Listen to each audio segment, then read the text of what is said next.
How's it going, guys? Welcome back to the channel. What we're going to go ahead and get into now is the reception and basic training. My experience, things that happen, things that will be going on. Now, every experience is different. Every single thing is different depending on who you are and basically of which basic training you go to. I went to Fort Jackson, which is in South Carolina, for my basic training reception. Reception and basic training isn't the same thing. I want to give you guys the basics, and then please comment below what you guys want to know more about reception or basic training. This is just basically the overall, because I can I can talk forever about it, but go ahead and let me know in the comments. And just real quick before we start this video, if you guys can please like, it's going to help out the channel a lot, and subscribe if you guys are not already subscribed. My last video is doing really well. I really do appreciate your guys' positive and positive comments, and definitely the likes are definitely helping me out trying to get this channel to a decent amount of subscribers, because I want people who are going to be joining the military, doesn't matter what branch. I want everyone to experience the same experience that I've encountered, and my experience was amazing. I'm still having the best experience with the Army. Video is going to be about reception and basic training. And with this video, I'm going to be talking about a couple things. I'm going to be talking about just basically it's going to be just reception in general, and then basic training. So let's start with reception. Reception is going to be just a little bit. It's nothing too big. Reception is basically, it's week 0. It's pretty much where you go there, you in process, you get all your gear, your OCPs, your PTs, your wet weather gear, your cold weather gear. You get all that stuff. You don't get like your rucksacks or anything there. You get shots, you get briefs, you get your stuff checked in, you get your little barracks room with everyone else that's going to be in your unit for there. We had about half of the people go to the same platoon and company. A lot of people went to the same company when you go into basic. Reception for me was about 5-10 minutes away from our actual barracks at basic at Fort Jackson, South Carolina. It went pretty smooth. You're waiting a lot.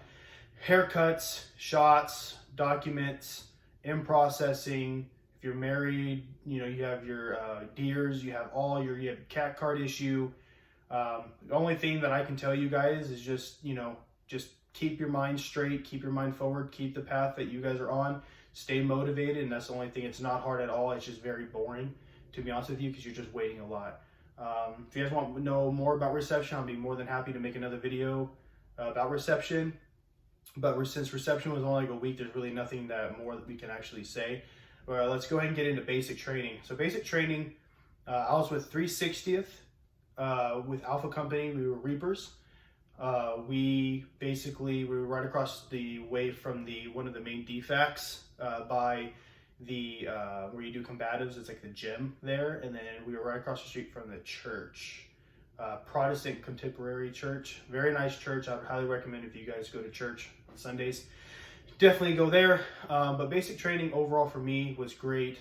Now you go, so there's 3 phases. There's red, white, blue, and then there's one more phase after that. They don't really consider it a phase, but it is. It's red, white, and blue phase. So red phase is pretty much that you get smoked for 3 weeks. They literally tear you down to build you back up. The shark attack, when we initially got there, you had to put your head down on the bus and you got pulled up. They tell you to run off the bus real fast. They run you, and then they basically give you these patches. It's like your blue. Ours was blue, red, white, or yellow. This determined what company that you guys were actually going to be in. And I was blue for Reapers, and they said, and there's cones that indicate, don't worry, it's nothing confusing. Just your mind's going and stuff. You have your duffel bags with you. Just hustle the best you can. Show effort. They're going to yell at you. Just always go into basic training knowing that when they're yelling at you, they're just helping you. Because you have to think that there was over 240 of us with only about 15 drill sergeants. So you have to really take in consideration that it's like a 10-to-1 ratio there. But the big thing is that just keep your mind straight. Like I said, eyes forward, be at the right place, the right time, the right uniform. Those are the 3 key things with the military. I'm still trying to do that now. That's my huge goal here. But like I said, so going back to the shark attack, it wasn't bad at all. They make you hold your bag over your head. You know, they yell at you a little bit. They, you know, they tell you do this, do that. They just want to make sure that they can weed out the weak from the strong. But it wasn't bad at all, honestly. They send you up to your barracks, and then they made you put down your stuff. They, I forgot what they make us do, but they definitely make you change the OCPs because it is a work day. They bring you down. Big thing is make sure that your camo packs are full, not a little bit, not much, full. A lot of people like to blow air in their camo packs, and they can definitely find out. Red phase, definitely stay hydrated, drink a lot of water. And then they pretty much just smoke you pretty much for 3 weeks. They really don't talk to you that much. They just kind of just tell you do this, do that, and that's pretty much easy. They tell you when to wake up, tell you when to go to sleep, tell you when to shower, tell you when to use the restroom. It's pretty much self-explanatory. Now when you get into white phase was the most fun for me, because that's when you get your weapons, you get your M4s, and you start with your iron sight qualifications. You go to the ranges pretty much every single day. It's a lot of waiting, but you know, it's fun because you get to mingle, you get to talk to friends, you get to do all that stuff, make friends. But you also have to take in consideration that iron sights, I don't know if the policies changed now, but we just had to qualify on one or the other. We had to qualify either on iron sights or the red dot, which was the HCOG. But it's called something else, but it's basically a red dot sight. Do have to admit, iron sights is a little difficult because you're looking through a little peephole like this. So just focus, breathe. It's going to be hot depending on when you go. I went in May, so yeah, it was definitely hot. We had a couple rain days during the range days throughout those 3 weeks, which is 3 weeks. And then from there, it kind of went, honestly, just went uphill, honestly. It was fun. We got to qualify. I got 32 out of 40. I would have got 36 out of 40, but on range 19, there was holes like that in the target, so they kind of went right through. But, you know, 32, the drill sergeant pretty much said just get a 23 and pass. That's all he wanted. He wanted all of us to get first time, first go. They made a little cool little competition out of it.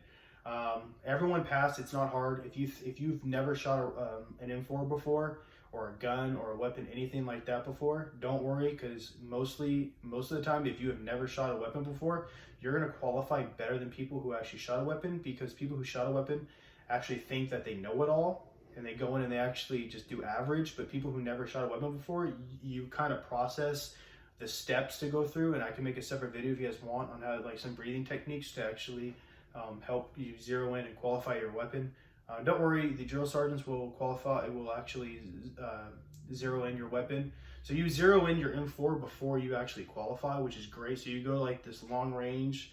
It's straight across down. You go there, you shoot your, I think they gave us 40 rounds, and you have to hit in a grouping like that, which was actually not that bad. It was actually fun. For iron sights and red dot. So you do that for like a week and a half for iron sight and a week and a half for the red dot. Yeah, you're waiting. Just practice, qualify, clean your weapon, know your weapon. But yeah, that's pretty much it for white phase. You do white phase test and a red phase test. Those weren't hard at all. Super easy. I suck at tests. So if you guys suck at tests, trust me, you're fine. I scored a 36 on the ASVAB, so you're fine. I'm actually going to be going to a class to actually get my ASVAB score up. But yeah, test is not my strong suit at all, so don't worry if you guys hate tests. I hate them too. But moving forward to blue phase is pretty much you out processing, getting you ready for the AIT / real army. Blue phase, it was pretty much chill. The drill sergeants were very more relaxed. We just pretty much turned in our stuff from CIF.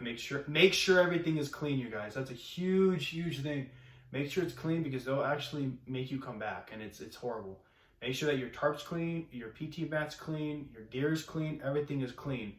And then throughout the red, white, and blue phase, you go through, I think it's the hammer, you go through, oh jeez, I can't believe it. I know it's the forge, and you go through like the anvil. I think it was anvil, hammer, and then the forge. Hammer and anvil weren't hard at all. You do a little bit of rucking, but the forge, we did about, I think it was like 50 miles, 60 miles. I can make a whole separate video of the forge. That thing, honestly, take care of your feet. Number 1, be at the right place, right time, right uniform. 2, Take care of your freaking feet. Like my boy Wes says, eat your vegetables. That's a huge thing. Make sure you guys are eating. Don't be scared to eat. I lost 105 pounds so far. And I'm telling you, it's probably you are going to lose weight. If you're a big guy or big girl going in, you're going to lose weight. Don't, like, just eat what you want, but eat smart. Like, don't eat Jell-O every single day. Don't eat, like, the sweets every single day. Eat your vegetables, eat some greens, eat some meat, eat some carbs, definitely some good carbs. Especially when you guys are having a ruck march, eat carbs because your body burns so much. Picture this, you do PT every morning, you march everywhere, you run everywhere, you're constantly moving, and it's hot, and especially in South Carolina, Fort Jackson, it's humid during the summer. But yeah, definitely eat your vegetables, take care of your feet, make your parents order you some moleskin. That's a huge thing. I think I have some moleskin. I'll go ahead and put this in the video too so I can show you guys what the moleskin that I use.